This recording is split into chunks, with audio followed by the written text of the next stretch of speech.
Dears welcome back to my channel. ഇന്ന് നമുക്കൊരു കിഡിലൻ വുഡ് പ്ലാനർ ഉണ്ടാക്കിയാലോ. ഇതിനായിട്ട് ഞാൻ റീപ്പറാണ് എടുത്തിട്ടുള്ളത് കേട്ടോ. ഇത് നമുക്ക് ഫർണിച്ചർ ഉണ്ടാക്കുന്ന ഷെഡിലൊക്കെ കിട്ടും. വേസ്റ്റ് വരുന്ന റീപ്പർ കഷ്ണങ്ങൾ മതി.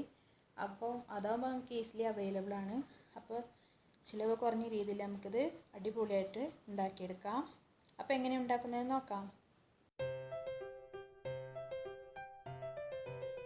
അപ്പോൾ നമുക്ക് ആദ്യം ഫ്രെയിം ഉണ്ടാക്കാനായിട്ട് ഇവിടെ ഞാൻ എടുത്തിട്ടുള്ളത് 11 ഇഞ്ചിൻ്റെ 8 പീസാണ്. അതൊരു 12 ഇഞ്ചാണെങ്കിലും കുഴപ്പമില്ല, ഒന്നും കൂടി നല്ലതാണ്. അങ്ങനെ 8 പീസ് എടുത്തിട്ടുണ്ട്. പിന്നെ നമുക്ക് ആവശ്യം ബോക്സാണ്. ബോക്സ് ഉണ്ടാക്കാനായിട്ട് ഇവിടെ 6 ഇഞ്ചിൻ്റെ ഇതുപോലത്തെ 5 പീസാണ് എടുത്തിട്ടുള്ളത്. 3 പീസ് ഫ്രണ്ടിക്കും 2 പീസ് നമ്മുടെ ബോക്സിൻ്റെ അടിവശത്തും വെച്ച് കൊടുക്കാനായിട്ട്. പിന്നെ നമുക്ക് ബോക്സിൻ്റെ സൈഡിലേക്ക് വെക്കാനായിട്ട് 4 ഇഞ്ചിൻ്റെ സ്ക്വയറിലുള്ള 2 പീസ് വേണം. പിന്നെ നമുക്ക് ചെറിയ മുള്ളാണി വേണം. ഇത്ര മതി. ആദ്യം ഫ്രെയിം ഉണ്ടാക്കി തുടങ്ങാം. അതിനായിട്ട് നമ്മുടെ 11 ഇഞ്ചിൻ്റെ പീസ് എടുത്തിട്ട് 2 ഇഞ്ച് വീതം മാർക്ക് ചെയ്ത് കൊടുക്കുകയാണ്. അങ്ങനെ നമുക്ക് ഈ 8 പീസിലും ഇതുപോലെ 2 ഇഞ്ച് വീതം അടയാളപ്പെടുത്തി കൊടുക്കാം.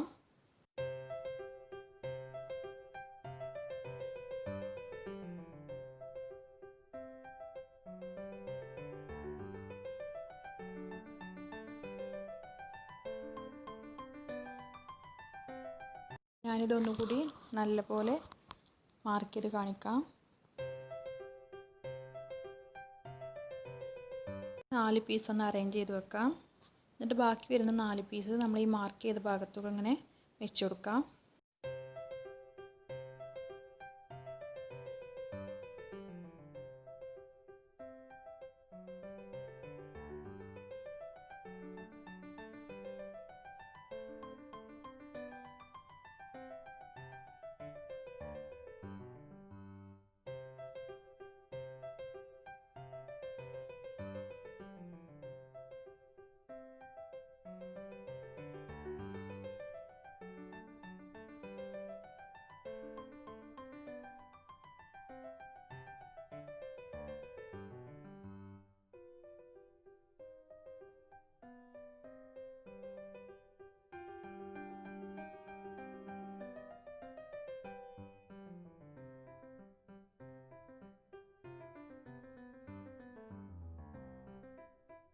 ഇങ്ങനെയാണ് നമ്മുടെ ഫ്രെയിമിൻ്റെ ഒരു ഏകദേശ രൂപം.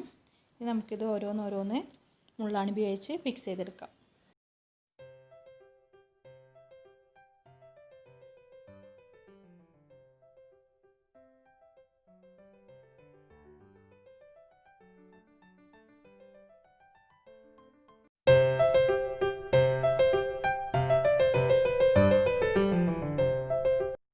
അപ്പോൾ അതാ നമ്മുടെ ഫ്രെയിം ഏകദേശം റെഡിയായി.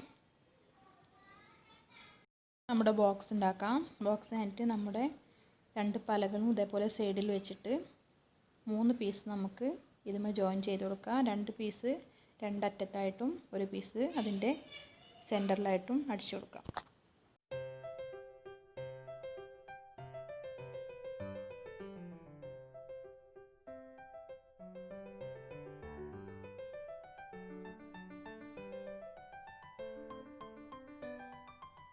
മൂന്ന് പീസ് ഫ്രണ്ടിൽ അടിച്ചു. ഇനി ബാക്കി വന്ന 2 പീസ് ബോക്സിൻ്റെ അടിവശത്തായിട്ട് അടിച്ചു കൊടുക്കാം. ബോക്സ് നമ്മുടെ ഫ്രെയിമിലൊന്ന് ഫിക്സ് ചെയ്യണം. അതിനായിട്ട് ബോക്സ് ഇങ്ങനെ പോലെ വെച്ചിട്ട് നമ്മുടെ ഫ്രെയിം മേലെ വെച്ച് കൊടുക്കാം. എന്നിട്ട് നമുക്കൊന്ന് ഇതുപോലെ ഫ്രെയിമിൻ്റെ അടിഭാഗത്തായിട്ടാണ് നമ്മുടെ ബോക്സ് വരുന്നത്. അപ്പോൾ അതൊന്ന് അറേഞ്ച് ചെയ്തിട്ട് നമുക്ക് ഇതുപോലെ 2 സൈഡിലായിട്ട് ആണി അടിച്ചു കൊടുക്കാം. ഇപ്പോൾ ഫ്രെയിം ഏകദേശം റെഡി ആയിട്ടുണ്ട്. ഇനി നമുക്കിത് ചുമരിൽ പിടിപ്പിക്കാനായിട്ട് ഇതിന് ഒന്ന് മാർക്ക് ചെയ്ത് കൊടുക്കാം. 2 വശത്തും പോളിഷ് ചെയ്യണം. അതിന് മുന്നേ നമുക്ക് ഇത് നല്ലപോലെ സാൻഡ് പേപ്പർ ഉപയോഗിച്ചിട്ട് എഴുതിയെടുക്കാം.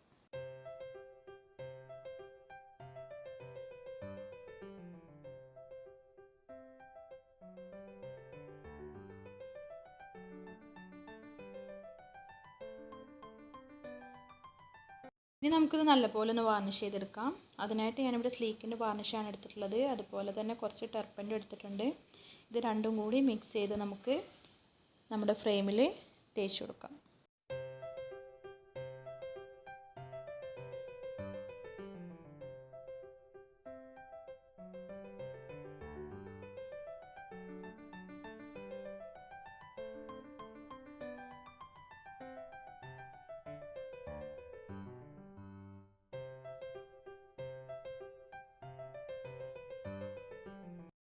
ഇനി ഞാനിവിടെ കുറച്ച് സ്റ്റൈനർ തേച്ച് കൊടുക്കുന്നുണ്ട്. ഇത് ശരിക്കും നമ്മൾ വാർണിഷ് അടിക്കുന്നതിന് മുന്നേ തേച്ച് കൊടുക്കണം. ഞാനത് വിട്ടുപോയതാണ്. സ്റ്റൈനർ അടിച്ച ശേഷമാണ് നമ്മൾ വാർണിഷ് അടിക്കേണ്ടത്. പിന്നെ ഇത് നിർബന്ധമുള്ള കാര്യമൊന്നുമല്ല, ഞാൻ ഇവിടെ ഉണ്ടായിരുന്നു കുറച്ച് ബാലൻസ്, അപ്പോൾ ഇത് ഉപയോഗിച്ച് ചെയ്തു എന്നുള്ളൂ. ഇത് നിർബന്ധമുള്ള കാര്യമൊന്നുമല്ല. നമുക്കിത് തേച്ച് കൊടുത്തിട്ട് ബാക്കി നമുക്ക് നമ്മുടെ ക്ലിയർ വാർണിഷ് അടിച്ചു കൊടുക്കാം.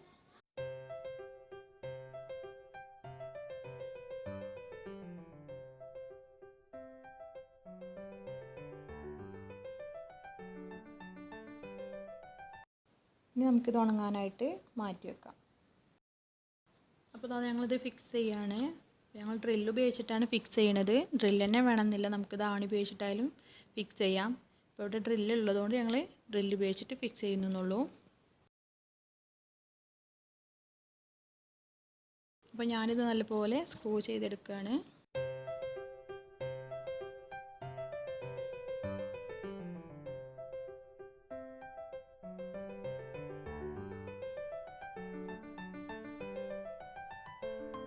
ഇത് വെക്കാനായിട്ട് മണ്ണെടുക്കുകയാണ്. അപ്പോൾ ഇവിടെയുള്ള മണ്ണ് നല്ല ചെരല് നിറഞ്ഞ മണ്ണാണ്.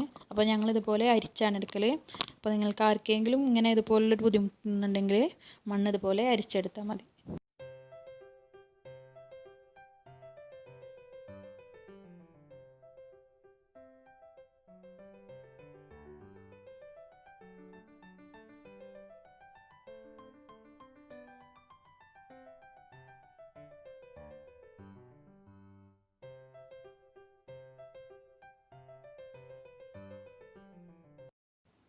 അപ്പോൾ അതാ നമ്മുടെ മണ്ണൊക്കെ റെഡി ആയിട്ടുണ്ട്. ഇനി നമുക്കിത് പോട്ടിലേക്ക് നിറച്ച് കൊടുക്കാം. അപ്പോൾ എനിക്ക് ഹെൽപ്പിന് മക്കളും അവരുടെ ഫ്രണ്ട്സും എല്ലാവരും ഉണ്ട്.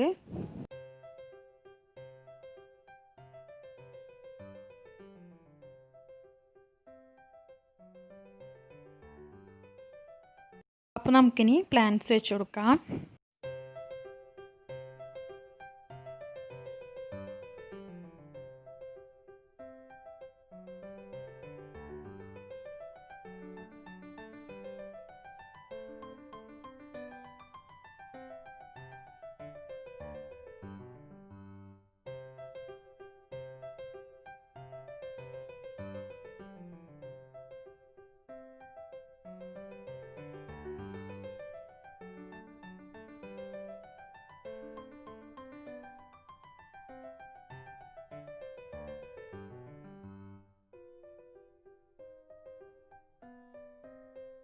ഇതാ നമ്മുടെ പ്ലാന്റൊക്കെ സെറ്റാക്കി വെച്ചിട്ടുണ്ട്. അപ്പോൾ നിങ്ങൾക്ക് എല്ലാവർക്കും ഈ വീഡിയോ ഇഷ്ടപ്പെട്ടെന്ന് വിചാരിക്കുന്നു. ഇഷ്ടപ്പെട്ടവരെല്ലാവരും ലൈക്ക് ചെയ്യണം, ഷെയർ ചെയ്യണം. സബ്സ്ക്രൈബ് ചെയ്യാതെ കാണുന്നവരുണ്ടെങ്കിൽ പ്ലീസ് ഒന്ന് സബ്സ്ക്രൈബ് ചെയ്ത് സപ്പോർട്ട് ചെയ്യണം. ഒരു വീഡിയോ ചെയ്തിട്ടുണ്ട് വേറൊരു പ്ലാന്ററിൻ്റെ, അപ്പോൾ അതിൻ്റെ ലിങ്ക് ഞാൻ ഡിസ്ക്രിപ്ഷൻ ബോക്സിൽ കൊടുക്കാം. അപ്പോൾ നമുക്ക് അടുത്തൊരു വീഡിയോ ആയിട്ട് കാണാം. Thank you for watching.